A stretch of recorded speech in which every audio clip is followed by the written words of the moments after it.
Hello students, good morning. तो आज हम जो आपका पहलवान की जो ढोलक जो लेसन है उसके जो पाठ्य पुस्तक के आधार पर जो प्रश्न है वो आरंभ कर रहे हैं। तो पहला प्रश्न क्या है? कुश्ती के समय ढोल की आवाज़ और लुट्टन के दांवपेच में क्या तालमेल था? यानी ढोल की आवाज़ और लुट्टन का जो दांवपेच थे कुश्ती के, उनमें क्या संबंध था? पाठ में आए ध्वन्यात्मक शब्द, यानी पाठ में जो ध्वन्यात्मक शब्द आते हैं जैसे चटदा गिड़दा और ढोल की आवाज़ आपके मन में कैसी ध्वनि पैदा करते हैं? इस जो ध्वन्यात्मक शब्द हैं वो आपके मन में क्या है, किस तरह की ध्वनि पैदा करते हैं, उन्हें शब्द दीजिए। शब्द दीजिए। आगे है इसका उत्तर। तो लुट्टन की जो ढोल की आवाज़ थी उससे जो लुट्टन है वो बहुत अधिक प्रभावित था। जो लुट्टन है वो जो ढोल की जो ध्वनि है उसको सुनकर उत्साहित हो उठता था, यानी उसकी जो नसें हैं उसमें बिजली सी कौंध जाती थी जब वो ढोल की आवाज़ को जो सुनता था। यानी ढोल की जो प्रत्येक आवाज़ थी वो कहें उसे कुश्ती का कोई ना कोई दाव पेच अवश्य बताती थी। यानी जो ढोल की जो थाप है या ध्वनि है वो उससे कहें, यानी जो लुट्टन है उसको एक उत्साहित करती थी या उसे प्रेरणा प्रदान करती थी। और इसी से जो ढोल की आवाज़ से ही वो कहें जो लुट्टन था वो प्रेरणा लेकर कुश्ती करता था। ढोल की जो ध्वनियाँ हैं वो अलग अलग अर्थ जो संकेतित करती थी या देती थी। क्या क्या संकेत देती थी? चटदा गिरदा, ये जब आरंभ में ये जो शब्द आया था चटदा गिरदा, ये ध्वन्यात्मक शब्द, तो उसका क्या अर्थ लेता था जो लुट्टन पहलवान है? आजा भिड़ जा। दूसरी ध्वनि है चटाक चटधा, यानी उठाकर पटक दे। ये ध्वनि कब आती है? जब वो चांद सिंह के साथ कुश्ती करता है। ढाक धीना वाह पट्टे। और अंतिम ध्वनि है अंतिम नहीं है, चटदा गिरधा। इसका क्या अर्थ था? डरना मत। धाक धीना त्रिकट धीना, ये भी जब क्या है, जब चांद सिंह के साथ वो कुश्ती करता है, जब चांद सिंह दाव लगाता है तो उस समय ये जो ध्वनि उत्पन्न होती है तो लुट्टन क्या अर्थ, इसका अर्थ समझता है दाव को काट बाहर निकल जा। धीना धीना धिक धीना, इसका क्या अर्थ समझता है लुट्टन? चित करो और पीठ के बल पटक दो। और चांद सिंह को वो इसी तरह पटकता भी है। और आगे हैं ये शब्द हमारे मन में भी क्या है, उत्साह बढ़ते हैं ये सभी शब्द, और संघर्ष करने की प्रेरणा देते हैं। ये प्रश्न में भी पूछा गया कि आपके मन में क्या है, ये शब्द किस प्रकार की ध्वनि पैदा करते हैं? तो ये शब्द हमारे मन में भी क्या है, एक उत्साह बढ़ते हैं और हमें संघर्ष करने की प्रेरणा भी देते हैं। आगे प्रश्न नंबर 2 है, कहानी के किस मोड़ पर लुट्टन के जीवन में क्या क्या परिवर्तन हुए? भी आरंभ से लेकर अंत तक जो लुट्टन का जो जीवन है उसमें अनेक प्रकार के जो शब्द हैं, अनेक प्रकार के जो परिवर्तन है वो आते हैं। तो उन्हीं परिवर्तन के बारे में आपको बताना है।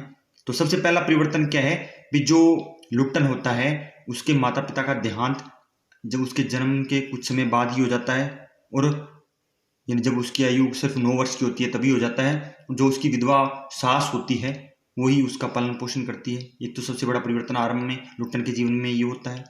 दूसरा, श्यामनगर के जो दंगल होता है जहाँ कुश्ती का आयोजन श्यामनगर के मेले में, तब लुट्टन सिंह ने चांद सिंह को हरा दिया और वो चांद सिंह को हराने के बाद राज दरबार में जो स्थायी पहलवान है या राज पहलवान घोषित कर दिया जाता है। ये परिवर्तन होता है।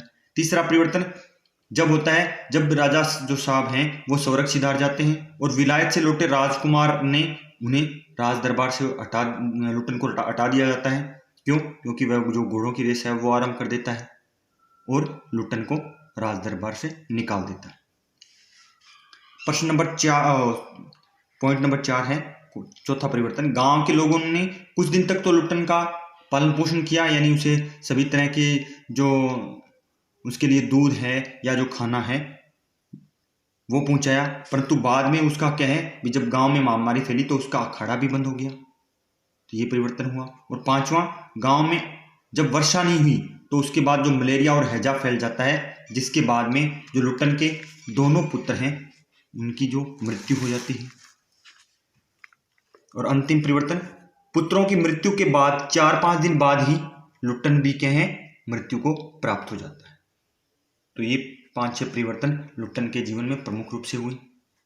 आगे है प्रश्न नंबर 3, लुट्टन ने ऐसा क्यों कहा कि मेरा गुरु कोई पहलवान नहीं, यही ढोल है। इस पाठ में लुट्टन यही कहता है कि मेरा कोई गुरु नहीं है मुझे जो कुश्ती के दांव पे सिखाता है, मेरा जो गुरु है वो यही ढोल है, क्योंकि ढोल की थाप पर या उसकी ध्वनि को सुनकर ही जो लुट्टन के मन में क्या है एक तरह से जो उसकी नसों में उभार आता था। तो क्या है, लुट्टन ने किसी गुरु से कोई कुश्ती के कोई दांव पेच नहीं सीखे थे, उसे केवल क्या है जो ढोलक की जो उत्तेजना भरी आवाज थी उससे ही प्रेरणा मिलती थी, आगे बढ़ने की प्रेरणा मिलती थी। और ढोलक की जैसे ही वो क्या है थाप यानी ध्वनि सुनते थे तो उसकी जो नसें हैं वो उत्तेजित हो उठती थी, यानी उसका जो तन बदन यानी उसका जो शरीर है वो कुश्ती करने के लिए मचलने लगता था। इसीलिए वो क्या है भी ढोल को जो अपना गुरु समझता था। और ढोल के आधार पर वो क्या है वो श्यामनगर का जो मेला होता है उसमें ढोल की आवाज पर ही जो चांद सिंह को वो क्या है हरा देता है और ढोल को बाद में कुश्ती जीतने के बाद प्रणाम भी करता है। तो इसलिए जो लुट्टन सिंह है वो ढोल को अपना गुरु मानता था। अंतिम प्रश्न है, गांव में महामारी फैलने और अपने बेटों के देहांत के बावजूद लुट्टन पहलवान ढोल क्यों बजाता रहा। भी गांव में तो महामारी फैली हुई थी और अपने बेटों उनके जो दोनों बेटे थे उनका देहांत हो गया, उसके बाद भी क्या है जो लुट्टन पहलवान है वो ढोल बजाता रहा, क्या कारण था। तो क्या है लुट्टन पहलवान पर ढोल की आवाज का गहरा प्रभाव था। ढोल की आवाज उसकी नसों में उत्तेजना बढ़ देती थी या उसे प्रेरणा प्रदान करती थी, यानी आरंभ से ही उसे क्या है भी उसे जिंदा रहने के लिए ढोल की आवाज जरूरी थी, क्योंकि वो उसे अपना गुरु समझता था ढोल की आवाज को। और गांव के में जब क्या है वो महामारी फैल जाती है तो जो गांव के लोग हैं उनमें एक तरह से सन्नाटा छा जाता है, यानी चारों ओर चुप्पी छा जाती है, मौन छा जाता है। और इसी ढोल की आवाज से लोगों को अब जब जो लुट्टन है वो जब ढोल बजाता है तो इसी ढोल की आवाज से जो लोगों की जिंदगी है, लोगों को जिंदगी का एहसास होता था, यानी जीने की उनके मन में इच्छा होती थी या उनके मन में भी क्या है एक तरह का उत्साह उत्पन्न होता था। लोग समझते थे कि जब लुट्टन का ढोल बज रहा है तो मौत से उसे डरने की कोई बात नहीं है।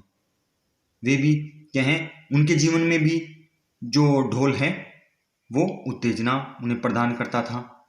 अपने बेटों की मृत्यु के बावजूद भी वह क्या है भी मृत्यु के सन्नाटे को तोड़ने के लिए निरंतर ढोल बजाता रहा। अंत में जब उसके दोनों बेटों की मृत्यु हो जाती है लेकिन फिर भी वो क्या है भी लोग गांव के लोगों में उत्साह बढ़ाने के लिए जो ढोल है वो उसको बजाता रहता है।